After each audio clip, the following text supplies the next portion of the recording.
La durée de la transition a été un point de friction constant et a connu plusieurs évolutions et prolongations.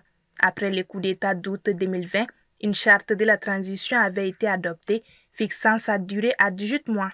Cette transition, qui devait initialement s'achever en février 2022, a été prolongée à plusieurs reprises en raison de la situation sécuritaire et de l'avancement de certaines réformes selon les autorités. En juin 2022, elles ont annoncé une durée supplémentaire de 24 mois à compter du 26 mars 2022, repoussant la fin de la transition à mars 2024.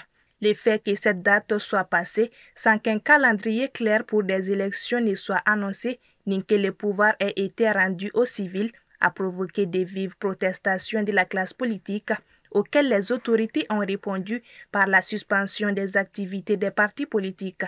La situation a évolué vers une prolongation encore plus longue de la transition.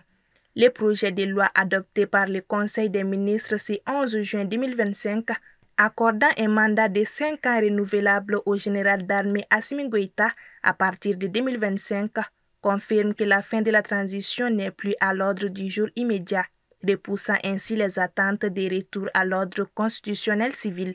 Le texte doit encore être examiné et adopté par le Conseil national de transition pour devenir effectif. La durée initiale de la transition, fixée à 18 mois, puis prolongée, avait déjà fait l'objet de discussions et de critiques de la part de l'opposition et de la communauté internationale. L'adoption de ces nouveaux projets de loi, qui pourraient potentiellement maintenir le président de la transition au pouvoir au moins jusqu'en 2030, marque une nouvelle étape dans le processus politique du pays et s'éloigne des engagements initiaux de remettre le pouvoir aux civils après une période de transition limitée.